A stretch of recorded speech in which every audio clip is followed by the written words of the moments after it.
Friends, on this third Sunday of Ordinary Time, I want to talk to you about walls and bridges. Those old enough to remember, I'm referencing a John Lennon album from the mid-1970s, Walls and Bridges. There's a tendency today to be simplistic and one-sided about walls and bridges. Walls bad, keep people out. They're standoffish. It's xenophobic to have walls. Bridges are great. Bridges connect us to people. Bridges mean we're all in this together. I'm against walls. I'm for bridges. I suggest with John Lennon in mind, it's not walls or bridges, it's walls and bridges. The point is, it depends on where you are in the life of the church, which one you want to emphasize, because you need both walls and bridges to live the Christian thing correctly. What am I talking about? I want to go back to our first reading. It's from the book of Nehemiah in the Old Testament. Nehemiah is not read that often in the liturgy, but along with the book of Ezra, they're coupled together. This is a very important moment in the Old Testament revelation. We're talking about a time in Israelite history when the Babylonian captives are trickling back from their foreign exile. They're returning to their homeland. Most probably never knew Jerusalem. Maybe some of the older ones did, but they come back to find their once glorious capital city destroyed. It was leveled. It was burned during the Babylonian captivity. They come back, and you can sense it in the pages of the book over many centuries. You can feel the anguish of the people. Imagine if Paris were destroyed, and 70-some years later, an old Parisian returned, looking about at the ruins of this once great city. Suppose Rome was once again sacked, as it has been many times in its history. And then a Roman 70 years later came back to see it, bringing it to my own country, a Chicagoan, after Chicago had been attacked in war. And they came back many years later and saw the ruins of the city they loved. You can feel the anguish of the hearts of Israel as they look at their ruined city. So one of the first moves that Nehemiah makes is to rebuild the walls. In the ancient world, it's hard for us to imagine a walled city. But in the ancient world, that's how a city defined itself, by its walls. It kept a certain form of life in, kept other forms of life out. It's the way a city defended itself. If its walls were breachable, it was vulnerable to all of its enemies, vulnerable to any influence coming from the outside. Nehemiah says, if we're going to come back and make Jerusalem the capital city again, the first thing we have to do is build up its walls. The people get to work on this great project. But there's more to it, because it's not just a matter of the physical walls that define the city. It's also the culture and the heart and the soul of the people. You're an Israelite. You're taken away in exile. You're taken away from your country, your capital city. You're in a foreign land. You're amidst alien people with different ideas and stories and cultural traditions. You give rise to the next generation, and they give rise to still another generation. Those kids, the grandchildren of the first exiles, what do they know of Israel? They've heard the stories probably of the country where they live.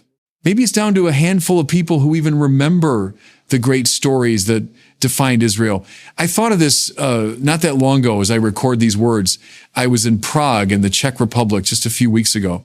Prague, this magnificent city, the physical artifacts of Prague remain. But almost everyone there witnessed to the fact that the Catholic faith that was so strong that gave rise to those beautiful buildings is largely compromised. The communists came and they knocked religion out, and then a generation and then another generation, so that now even the grandparents of young people today don't have the Christian faith. You can knock out a philosophical or religious tradition that easily in a couple of generations. Nehemiah understands, I got to rebuild the physical walls around the city. But Ezra understands, he's the priest. Ezra understands, I've also got to build up these people psychologically and religiously. I've got to restore their soul to them. The walls around their Israelite souls had also been compromised. That's what our reading's about. Listen, Ezra, the priest, brought the law before the assembly, which consisted of men, women, and those children old enough to understand.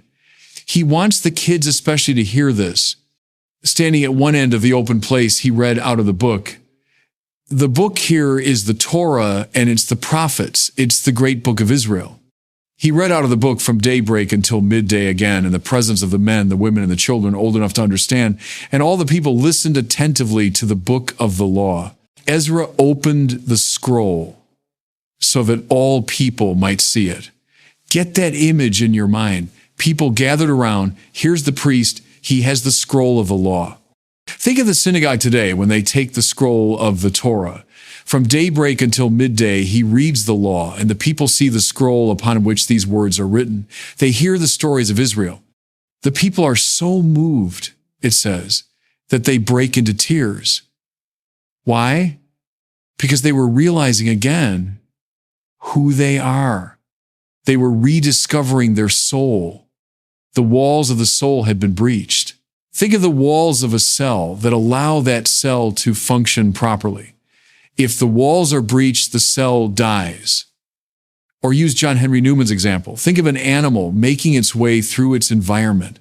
If the integrity of the animal is compromised, its skin and its muscular structure, its skeletal structure, if that becomes compromised, the animal dies and its environment takes it over. That's another way of expressing the fact of death. A corpse that's decomposing means the walls have been breached and now the environment takes over. This is what Ezra and Nehemiah both see, the physical walls and the walls around the soul, and so they want to build them up.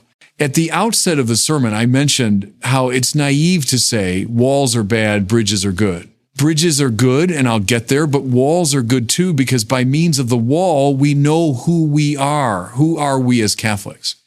I came of age right after Vatican II when there was an extraordinary stress upon cultural relevance. The church going out to meet the modern world, the church listening, good. But the danger was, my generation experienced it, the danger was that the walls came down. We lost that vivid sense of who we are as Catholics. What are the laws and the practices and the convictions and the ideas, the moral acts that define us? Definier in Latin means end or border, line. Things that define us. In the measure that those were lost, we were like the Israelites coming back to Jerusalem. We had lost our bearings. Walls, yes, I want them. A glance at the gospel with Ezra and Nehemiah in mind. It's Luke's account of Jesus returning to his hometown, and he goes into the synagogue on the Sabbath, and he too is handed a scroll. Ezra has the scroll. Jesus now has the scroll. He unfolds it, and he begins to read from the prophet Isaiah. The Spirit of the Lord is upon me. He's anointed me to bring glad tidings to the poor. He sent me to proclaim liberty to captives. Rolling up the scroll, he handed it back to the attendant and sat down, and the eyes of all in the synagogue looked intently upon him.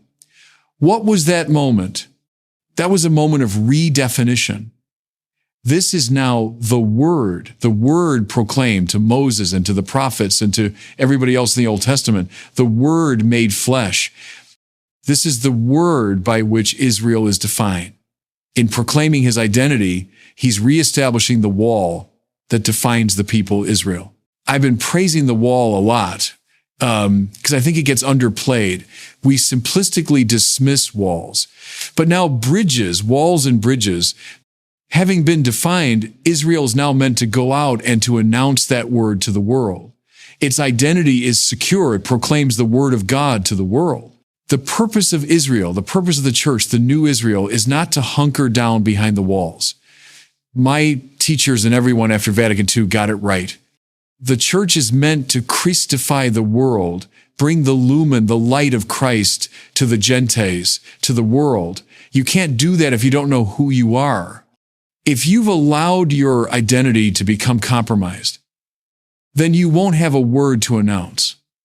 We get caught in these simplistic, bifurcated views. Oh, I'm against walls. I'm for bridges. That's just the wrong way to think about it. You are for both walls and bridges, because the bridge won't mean anything unless the wall has properly defined you. The pastoral genius is not the one who says, hey, I'm all bridges or I'm all wall. That's a simplistic liberalism, a simplistic conservatism. The pastoral genius is the one who knows what's the needful thing. Think of Ezra and Nehemiah. At that moment in Israelite history, they knew the needful thing was the wall, and it was the declaration of the law. Both walls and bridges, both identity and relevance, both the word and now the word proclaimed. Getting that balance right, walls and bridges, that's the challenge. And God bless you. Thanks for joining us today. If you found this message uplifting, don't forget to like, share, and click that subscribe button so you won't miss future reflections. God bless you, and see you next time.